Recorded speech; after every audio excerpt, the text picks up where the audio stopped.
Bonjour à tous, le 8 novembre dernier, 33 skippers prenaient le départ du 9e Vendée Globe. 27 ont terminé leur tour du monde, dont 2 hors course. Plusieurs mois après l'arrivée, certains ont accepté de nous raconter leur histoire, leur aventure. Aujourd'hui, c'est Damien Seguin, skipper handisport, qui va revenir sur son Vendée Globe, mais voici tout d'abord le résumé de sa course.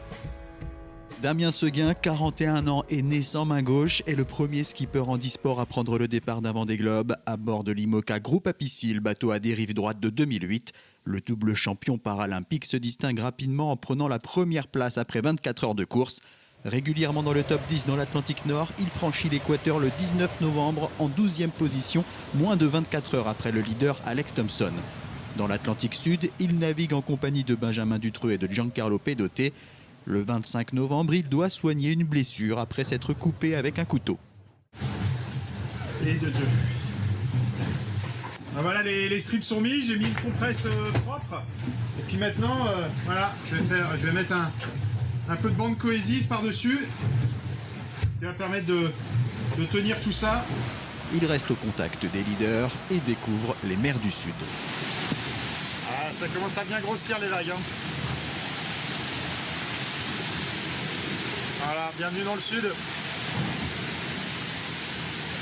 Le 2 décembre, c'est le passage du Cap de Bonne-Espérance. Damien Seguin est 7e. Il grimpe ensuite jusqu'à la 4e place. Le 6 décembre, il est confronté à un sérieux problème avec son pilote automatique. Il lui faut plusieurs jours pour remettre le système en état de marche. J'ai vraiment passé une journée hyper galère hier. Je pouvais quasiment pas quitter le cockpit du bateau. Il fallait toujours que je sois près de la barre parce que le bateau faisait un peu n'importe quoi. Et en même temps, il fallait que j'essaye de trouver une solution avec les gars à terre et tout. C'était pas simple. Je pouvais pas bricoler à l'intérieur du bateau en surveillant pas la route que je faisais. Donc c'était compliqué. C'était épuisant parce que déjà j'avais pas énormément dormi avant et j'ai fait une journée complète de réparation qui s'est finie tard hier soir. Qui est pas terminé encore, hein, mais il y a un moment, voilà, j'ai dit stop, il faut que j'aille dormir, quoi. Donc j'ai pu récupérer une partie du pilote de secours que j'ai. Donc là, je barre en mode un peu dégradé, mais au moins j'avance un petit peu. Dans l'océan Indien, Damien Seguin se retrouve à côté de celui qui était déjà son voisin de chantier à Port-la-Forêt, un certain Jean Lecam. Le bateau rouge, c'est moi, et le bateau vert, c'est Jean. Donc il croise juste devant moi. Je vais pouvoir discuter avec lui à la VHF, ça va être cool. On n'aurait pas cru avec les bateaux à folle qu'on en soit là, nous. Hein.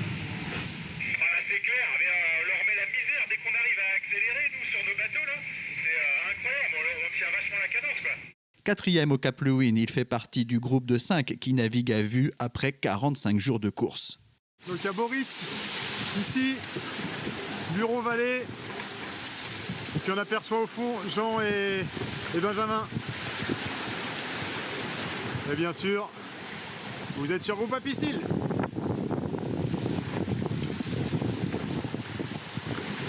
La nuit va tomber, je pense, d'ici une petite heure. C'est magique. C'est des couleurs formidables. Arrive l'océan Pacifique et Damien Seguin se retrouve privé de plusieurs voiles d'avant. Cela ne l'empêche pas de rester dans les 7 premiers et même de prendre la 3e place. Le 24 décembre, veille de Noël, il profite d'un merveilleux cadeau. Il est escorté par plusieurs baleines. Ah, c'est vraiment une chance incroyable. Une chance incroyable.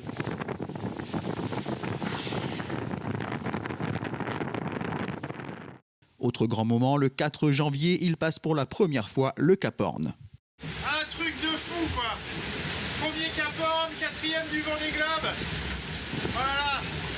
J'en reviens à peine, j'ai pleuré toutes les larmes de mon corps tout à l'heure en y repensant. Il y a eu tellement d'efforts pour en arriver là, c'est tellement dur. Là il fait pas beau, il fait froid, mais voilà, j'y suis arrivé, c'est top. Le chemin est encore long, mais ça fait un bon bout de chemin déjà de fait. Puis on va fêter ça dignement. 2 jours plus tard, il se retrouve 2e pendant quelques heures. On assiste ensuite à un nouveau regroupement en tête au large du Brésil. Damien Seguin se retrouve encore 2e. Dans l'Atlantique Nord, la flotte s'étire un peu et le skipper de Groupe Apicil bataille en 6e position avec Giancarlo Pedote. Encore une petite partie à faire dans ce Vendée Globe, une petite partie à jouer assez intéressante avec, pour ma part surtout, essayer de bien contrôler Giancarlo et puis voilà, ça se joue entre la 6e et la 7e place. Donc voilà, c'est intéressant. Et voilà, ça s'est rafraîchi aussi d'un coup. Là, j'ai remis, comme vous voyez, hein, j'ai quitté le short et le t-shirt et j'ai remis les affaires d'hiver parce que ça commence à cailler un petit peu sur l'eau. Il conserve la 6e place jusqu'à la ligne d'arrivée qu'il franchit le 28 janvier après 80 jours, 21 heures et 58 minutes de course. Il sera finalement classé 7e, doublé par Jean Le Cam et ses 16h15 de compensation. Cela n'enlève rien à sa magnifique course conclue dans le chénal des Sables d'Olonne en tenue de pirate. Damien Seguin aura été l'une des grandes révélations de ce Vendée Globe. Je savais pas trop ce que ça allait être avant de partir et voilà, 80 jours plus tard, j'ai coché toutes les cases, donc c'est génial. Ah ouais, Bonjour Damien. Eh bien bonjour. Grande révélation de ce Vendée Globe, quelle course, quel bilan après plusieurs mois après l'arrivée vous faites de ce premier Vendée Globe? Ah, c'est difficile, hein, même quelques semaines, voire quelques mois après, de tirer un vrai bilan de ce premier Vendée Globe. Mais voilà, j'ai le sentiment d'avoir vécu une belle aventure avec un grand A et d'avoir fait une belle course avec un grand C. En tout cas, voilà, je suis fier, je suis ravi et voilà, malgré les difficultés, je pense que l'homme est bien fait, on en retient finalement que le côté positif et ça donne envie déjà d'y retourner, c'est déjà pas mal. Combien de temps il vous a fallu pour redescendre un petit peu, vous reconnecter avec le monde terrien? Je sais pas si je suis encore redescendu, hein, à vrai dire, mais ouais, il a déjà fallu retrouver un peu quelques forces physiques, donc ça prend forcément quelques semaines. Et puis voilà, après les sollicitations médiatiques, un temps pour se retrouver aussi en famille, se poser, faire un peu le bilan de ce premier tour du monde et puis commencer à se reporter sur la suite. Alors, le Vendée Globe est rempli de moments forts, bons comme mauvais. Vous disiez à la cérémonie de remise des prix qu'il y avait un moment fort par jour. Alors, on ne va pas en citer autant, mais on va revenir sur certains quand même. J'ai envie de dire déjà, le premier fait marquant, c'est ce début de course. Vous êtes premier. Qu'est-ce que vous ressentez à ce moment-là? Ah ouais, c'était incroyable. Déjà, après un joli départ, et ouais, 24 heures après, je me retrouve en tête de la flotte le long de l'Espagne et du Portugal. Et, c'est un beau cadeau en fait, hein. Un beau cadeau, une belle entrée en matière et ça prouve que j'avais bien préparé mon affaire, que ce soit au niveau météo et que moi j'ai pu rentrer rapidement dans la course aussi. Donc ouais, c'était un beau clin d'œil. Et c'était pas qu'un feu de paille sur le début de course, c'est-à-dire que même après vous restez au contact des leaders. Est-ce que vous êtes surpris que vous, Jean Le Cam, d'autres bateaux à dérive droite, soyez encore au contact des foilers jusque dans l'Atlantique Sud? Alors oui, surpris parce que c'est clair que personne ne m'attendait à ce niveau-là de la course parce que voilà, je naviguais aussi sur un bateau qui était ancien, qui datait de 2008, avec des dérives droites et pas avec des foils.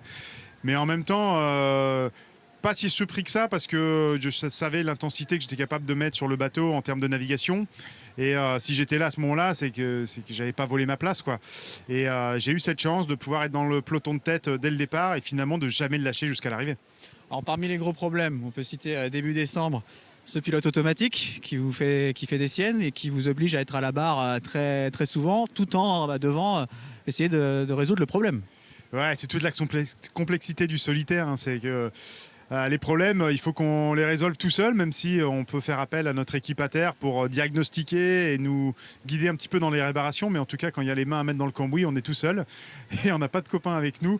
Donc ouais, avant ce pilote automatique, j'avais déjà dû démonter complètement le moteur en pièces détachées dans le bateau. Enfin bon, voilà, des galères, il y en a forcément eu. J'ai pas tout dit non plus, mais voilà, c'est une sacrée preuve de résilience à chaque fois d'essayer de trouver des solutions, de se dire que qu'il faut continuer la course, même si à un moment on ne voit pas le bout du tunnel. Mais voilà, j'ai pas été le seul à avoir des gros pépins, mais comme tous ceux qui ont terminé, et il a fallu à un moment trouver des solutions. Alors quand vous dites j'ai pas tout dit, justement, comment on sélectionne, comment on trie ce qu'on va communiquer à l'extérieur et ce qu'on va garder pour soi? Ouais, c'est pas facile, mais il y a un moment, c'est sûr que pris dans la course, pris dans l'enjeu du résultat, on n'a pas tellement envie de communiquer le fait qu'on ait perdu une voile, par exemple, à ses concurrents, pas donner trop d'infos qui pourraient les booster de leur côté, plutôt essayer de les marquer aussi psychologiquement. Donc c'est pas facile. Après, on fait pas beaucoup d'intox sur nos bateaux non plus, mais des fois, on a envie de parler de belles choses et pas simplement de galères, quoi.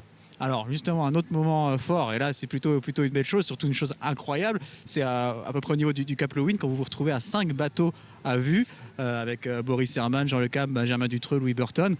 C'est scène complètement surréaliste. Incroyable, complètement incroyable. Ouais, on se retrouve dans une transition météo avec très peu de vent. Et on se retrouve à 5 bateaux, ouais, on se voit tous les uns les autres, c'est la fête, on a l'impression de participer à un barbecue estival. C'était presque ça avec les drones qui volaient au-dessus des bateaux, on s'appelait tous à la VHF. Voilà, un moment un petit peu hors du temps, et c'est vraiment une image marquante de ce Vendée Globe-là, ouais. Et vous parliez tout à l'heure donc de ce problème de voile. Voilà, ça a été un des principaux problèmes sur votre Vendée Globe. Vous perdez des voiles d'avant, c'est ça? Ouais, j'ai perdu une première voile qui était mon petit Jenaker à l'entrée de l'océan Indien et mon grand Jenaker à l'entrée de l'océan Pacifique. Donc j'ai fait la moitié de ma course sans de vraie voile de portant. Et donc voilà, j'ai dû me débrouiller, j'ai dû essayer d'optimiser mes autres voiles et puis essayer d'être vraiment très précautionneux parce que là, j'avais vraiment plus droit à l'erreur. Mais les choses se sont bien passées. Ça m'a surpris. J'ai surpris aussi mon équipe technique à terre, j'ai l'impression, parce que j'ai réussi à tenir la cadence et voilà, c'était bien, quoi. J'ai rien lâché. Alors on alterne bon moment, mauvais moment. 24 décembre, magnifique cadeau de Noël. Vous êtes escorté par des baleines. Grande émotion. Là, on le voit on vous entend sur la vidéo que vous envoyez. Ah ouais, c'était un moment magique, un vrai cadeau de Noël pour moi. La rencontre avec cette énorme baleine qui était plus grande que mon bateau. Moi, j'estime sa taille à peu près 25 mètres. Et elle était à 10 mètres du bateau. Elle est venue se mettre à côté de moi, à nager à la même vitesse. Et un peu plus loin, il y avait son petit baleineau. Et voilà, c'était magique parce qu'on en rêve toujours de ces moments de communion avec la nature. Et quelques jours avant, j'avais découvert les albatros que je ne connaissais pas. Et là, j'avais les baleines rien que pour moi. Et voilà, donc j'ai pas pu m'empêcher. J'ai pris ma caméra, j'ai filmé le moment. Et voilà, j'ai vraiment remercié la nature pour ce beau cadeau. Et justement, alors cette découverte des mers du Sud, qu'est-ce que vous en tirez? Alors, il y a l'environnement, il y a le paysage, il y a les animaux, mais sur les conditions que vous avez rencontrées, et c'était la première fois pour vous, qu'est-ce que vous en avez pensé? Ouais, alors c'est pas vraiment l'endroit où j'ai envie de passer des vacances, et c'est pas là où j'achèterais du terrain non plus, mais voilà. Forcément, j'en rêvais. J'avais un imaginaire qui était porté sur ces mers du Sud avec tous les récits qu'on peut avoir des précédents Vendée Globe. Et voilà, je me suis fait ma propre expérience. J'ai vu ce que c'était qu'une vraie dépression dans l'océan Indien avec des creux de 7-8 mètres qui déferlent et descendre ces vagues à pleine vitesse, un peu la boule au ventre. Et puis des autres moments de calme où on trouve un sentiment de plénitude avec cette houle qui est très très longue, qui a des milliers de kilomètres pour se former et qui n'a aucun obstacle. Et voilà, et puis finalement, voilà, on fait le tour du rond-point blanc, là, de ce fameux gros glaçon qui est l'Antarctique. Et c'est extraordinaire de ce sentiment de liberté qu'on a à ce moment-là. Et la fin des mers du Sud, elle est marquée par le 4 janvier pour vous, ce fameux passage du Cap Horn. Alors là aussi, grand moment d'émotion. Vous dites, j'ai pleuré toutes les larmes de mon corps. Vous passez le Cap Horn, certes, mais vous le passez 4e en plus. Ouais, incroyable ce passage de Cap Horn. Bon, je suis un peu frustré parce que je l'ai passé de nuit et trop loin pour pouvoir le voir. Donc c'est peut-être pour ça aussi que j'ai envie d'y retourner une deuxième fois.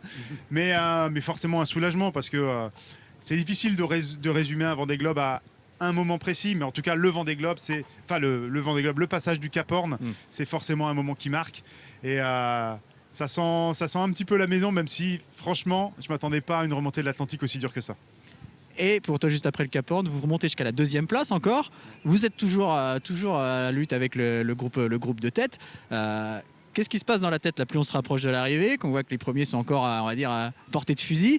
Est-ce qu'on commence on se met à rêver un petit peu? Ouais, forcément, je ne peux pas cacher le fait que j'étais hyper satisfait d'être à ce classement-là. Voilà, le passage du Cap Horn 4e, ensuite 2e encore à 10 jours de l'arrivée.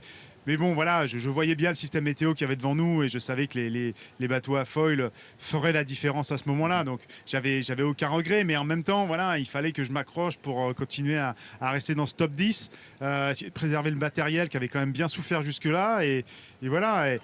Et puis moi, je suis un compétiteur, donc je me suis accroché jusqu'au bout et j'ai jeté toutes mes forces dans la bataille.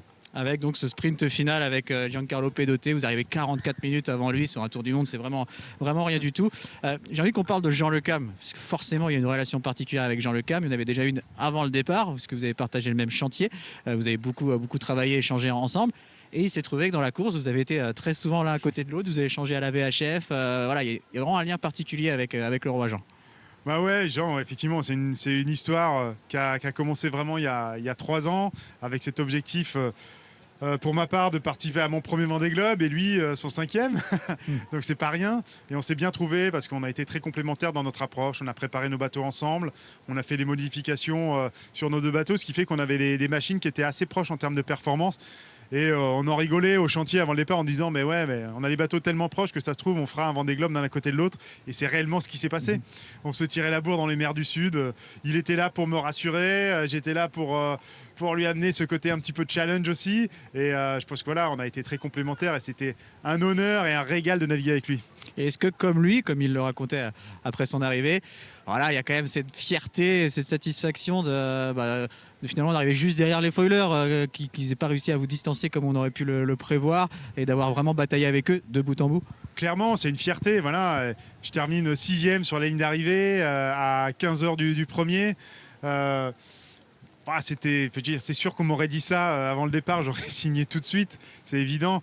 Mais voilà, c'était une édition hors norme, mais je pense que de toute façon, tous les Vendée Globe sont hors norme. Et celui-là ressemblait à aucun autre, et celui de 2024 sera encore différent. Donc voilà, je suis content, je suis fier d'avoir réalisé ça. Alors est-ce qu'il y a, je ne sais pas si on peut dire un esprit de revanche, mais en tout cas un clin d'œil particulier lorsque vous arrivez, vous franchissez la ligne d'arrivée et vous pensez à ceux qui n'ont peut-être pas cru en vous à une époque, ou qui vous ont même refusé sur des courses en raison de votre handicap? Est-ce qu'à un moment vous avez pensé à ça? Alors j'y ai pensé oui et non, mais de toute façon c'est indéniable, ça fait partie de mon histoire. Je me suis construit aussi avec ces choses qui sont un peu plus négatives, mais voilà, ce Vendée Globe, c'était un vrai challenge pour moi. C'est un challenge de toute façon pour n'importe quel skipper qui est au départ.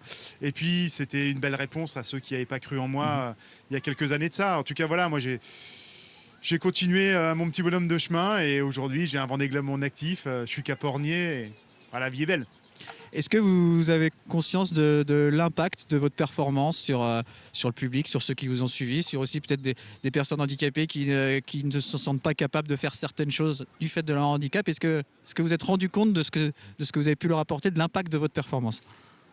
C'était difficile sur l'eau de se rendre compte de cet impact-là, parce que forcément on est vraiment déconnecté, mais depuis que je suis rentré, j'ai quand même beaucoup de témoignages de personnes vraiment très très différentes, et à chaque fois il me renvoie une belle image en tout cas du message que j'ai voulu faire passer pendant ce Vendée Globe, et plus largement autour de ces années à défendre des valeurs autour de l'inclusion, autour de la différence, et voilà, c'est vraiment ce que je voulais mettre en avant, et ça a touché les gens, et ça me rassure en fait dans ma capacité à pouvoir générer de l'émotion comme ça, parce que d'un côté je suis compétiteur certes, mais je suis là aussi un petit peu comme un aventurier, et j'essaye de passer des messages assez simples mais suffisamment positifs pour que ça puisse essayer de faire changer les choses à mon échelle. Est-ce que vous avez découvert des choses sur vous-même pendant ce Vendée Globe que vous ne connaissiez pas encore, des ressources peut-être inconnues jusque-là? Alors c'est sûr que ces 80 jours-là, ils m'ont changé, hein. C'est une sacrée introspection un Vendée Globe. C'est des doutes, c'est de la joie, c'est de la tristesse, c'est les montagnes russes émotionnelles. Donc forcément, quand on arrive à boucler la boucle, on en ressort forcément grandi, hein. Alors, j'ai pris plus que 80 jours sur ce Vendée Globe en termes de cheveux blancs, ça c'est sûr. Mais par contre, voilà, j'ai l'impression d'avoir grandi à plein d'autres titres. Vous parliez tout à l'heure de 2024, ça c'est acté, vous voulez y être, vous y serez sur cette ligne de départ en novembre 2024? Ah, j'y serai, ça c'est sûr, par tous les moyens, par la fenêtre ou par la porte, je serai sur la ligne de départ. Voilà, le groupe Apicil me renouvelle sa confiance, et pour pouvoir mener ce projet à bien, il faudra aussi trouver d'autres copartenaires pour partager l'aventure. L'idée c'est de monter encore un cran supplémentaire en termes de sportifs, donc être sur un bateau à foil j'espère, et puis voilà, continuer à écrire la belle aventure. Pourquoi on y retourne? Pourquoi on a tant envie d'y retourner?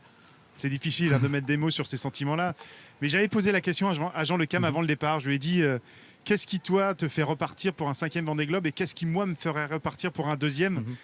Et il m'a regardé avec ses yeux si malicieux là et sa touffe de cheveux au-dessus, et il m'a dit mais quand tu passeras la ligne d'arrivée, tu comprendras et tu sauras si tu as envie d'y retourner. Et encore une fois, il avait raison. Et vous pensez qu'il sera lui aussi de nouveau au départ dans 4 ans? Je ne sais pas s'il sera là, mais en tout cas, s'il n'est pas là, il nous manquera. Ça, c'est évident. Ça, c'est sûr. Merci beaucoup, en tout cas, Damien Merci Segar. pour cet petit échange.